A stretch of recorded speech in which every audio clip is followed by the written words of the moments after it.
సార్లు జగన్మోహన్ రెడ్డికి ఓటేయడం వల్లే వస్తే రేపొద్దున మళ్ళీ 24లో ఓటేయాలి అన్న ఆలోచన కనుక మీకు వచ్చి ఆ వేళ జగన్మోహన్ రెడ్డి వైపు వెళ్ళింది అంటే మీకన్నా దురదృష్టవంతులు దౌర్భాగ్యులు ఇంకొకరు లేరు ఈ రాష్ట్రంలో. ఈ విషయం గుర్తుపెట్టుకోండి.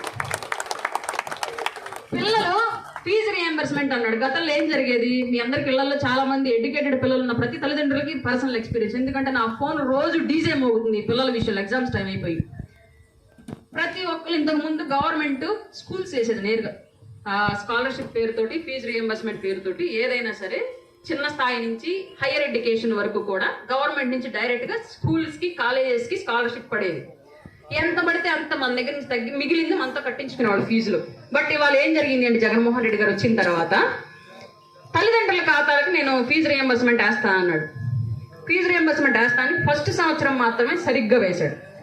రెండో సంవత్సరం సగం వేశాడు. హుండీలో మనం దక్షిణ వేసేటప్పుడు జేబులోంచి తీసి ఎంత తంతేస్తాం కదా ఒక అమౌంట్ అని లేకుండా, అట్లాగా పిల్లల తల్లిదండ్రుల అకౌంట్ లో 16,000 ఫీజు పడాల్సి ఉంటే ఒక్కొక్కరికి 3,400 వేసాడు, ఒక్కొక్కరికి 6,900 వేసాడు, ఒక్కొక్కరికి 10,002 రూపాయలు వేసాడు, ఒక్కొక్కరికి 4,006 రూపాయలు వేసాడు. వీళ్ళు ఇష్టం వచ్చినట్టు వేసుకుంటూ వచ్చాడు అందరికి. రెండో సంవత్సరం. మూడో సంవత్సరం అట్లా సేమ్ సిచ్యువేషన్ మూడో సంవత్సరం రిపీట్ అయింది. ఎవరికి ఫీజు రియంబర్స్మెంట్ అమౌంట్ అనేది కంప్లీట్ గా పడలా. ఆ వచ్చిన డబ్బులు తీసుకొని మిగిలిన డబ్బులు తల్లిదండ్రులు కాలేజీలకు కట్టారు. ఈ సంవత్సరం ఇప్పటి వరకు బటన్ నొక్కి దాదాపు 4 నెలలు అవుతుంది. కావాలని నొక్కాడు అనుకుంటా. ఆ బటన్ కూడా కావాలి సిద్ధం సభని పెట్టి ఫీజు రియంబర్స్మెంట్ బటన్ నొక్కేలేనన్నాడు. మీలో ఎవరైనా చదువుకున్న వాళ్ళ పిల్లలు కనుక ఉంటే, డిగ్రీ, ఇంజనీరింగ్, బీటెక్ చదువుతున్న వాళ్ళు ఎవరైనా ఉంటే నిజంగా చేతులెత్తి చెప్పండి, మీకు ఇప్పటి వరకు మీ అకౌంట్ లో ఫీజు రియంబర్స్మెంట్ డబ్బులు పడ్డాయా? ఒక్కళ్ళకి పడ్డాయి అంటే ఆయన తీసుకుని జగన్మోహన్ రెడ్డి దగ్గర నుంచి ఒకటి వీడికి ఎందుకు వేసాం, మిగతా వాళ్ళకి ఎందుకు లేదు నేను అడుగుతాను.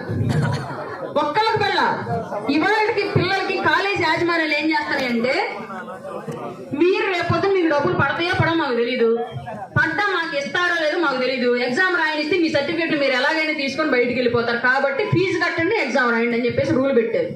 ఆ పిల్లలు బాధితులు అయ్యి రోజు నాకు ఫోన్లే, రోజు నాకు మెసేజ్. వాడు ఎనికిడి తిరుగుతున్నాడు, అక్క మా విషయం ఎప్పుడు మాట్లాడతాను వీడియో తీసేవాడు, వాడు బాధితుడు, ఎంతోటికి ఎగ్జామ్ రాయని వాడిని.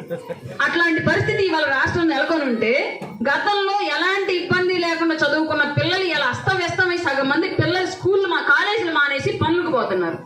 ఇంకా నువ్వు ఏం చూసి జగన్మోహన్ రెడ్డి కోటేయాలనుకుంటావు? నీకు ఎటువైపు నుంచి జగన్మోహన్ రెడ్డి నచ్చాడు? ఈ జగన్మోహన్ రెడ్డి విషయం అట్లా పెడితే